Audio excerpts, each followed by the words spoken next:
और आसपुर से, 84 से, सागवाड़ा से सभी को इस आदिवासी परिवार और बिल प्रदेश से तहे दिल से नमन करते हैं। आप सभी को जोहार करते हैं। हम आज हमारे वक्ताओं ने पूरी बातें बता दी है। इस बात को हमको गौर करना है और इस फाल लेम्बरवाड़ा में और आसपास से जो हमारा साथी हमारा आए दादो बाबी बाबी निया जी है तो आनंद जाइन बात भी करवे है कि अपने आदिवासी में मीटिंग था जितने एवं एवं अधिकार है, क्योंकि हमको अब जगना पड़ेगा।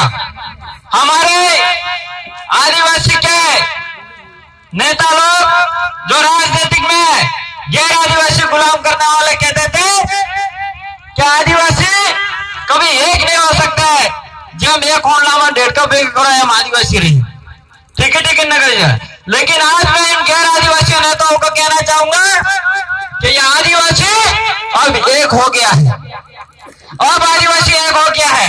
आज यहाँ डूंगरपुर नहीं, उदयपुर संभाग ने पूरा भारत देश में आदिवासी एक होना जा रहा है।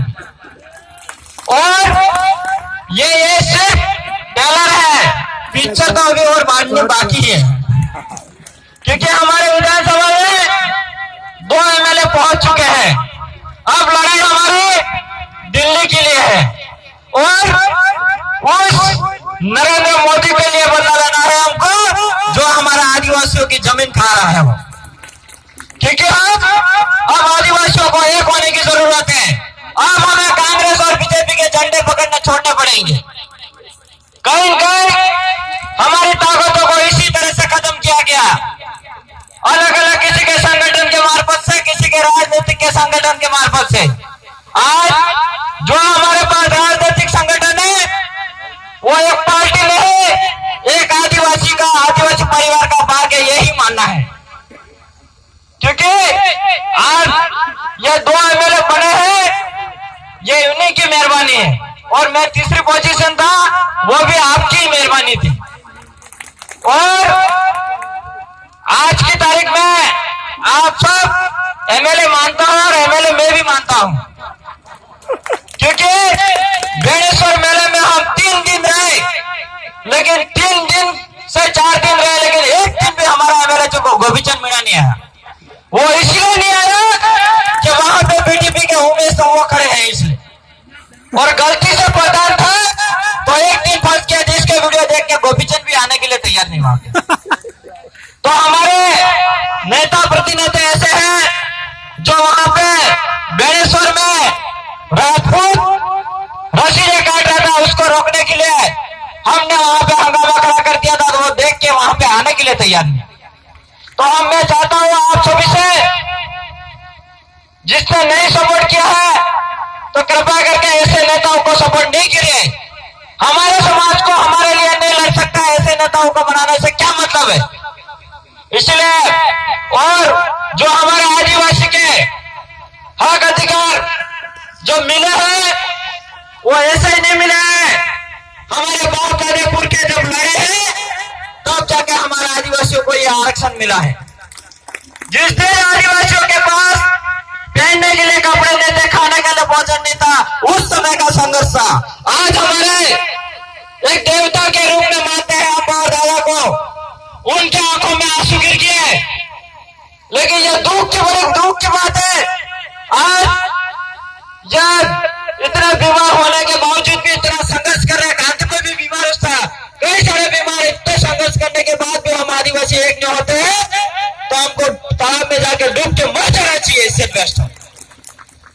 क्योंकि अब समय आ गया है।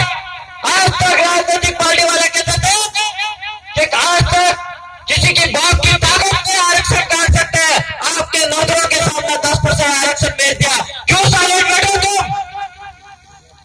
आपके आंखों के नजरों के सामने 10% आरक्षण दे दिया। हमारे आदिवासियों को इसी तरह से इन राजनीतिक वालों ने गुमराह किया, बेवकूफ बनाया, किसी की बाप की ताकत में आरक्षण दे सकते। आज भी वो लोग कहते हैं कि संविधान को कोई खत्म नहीं कर सकता है, लेकिन जो नरेंद्र मोदी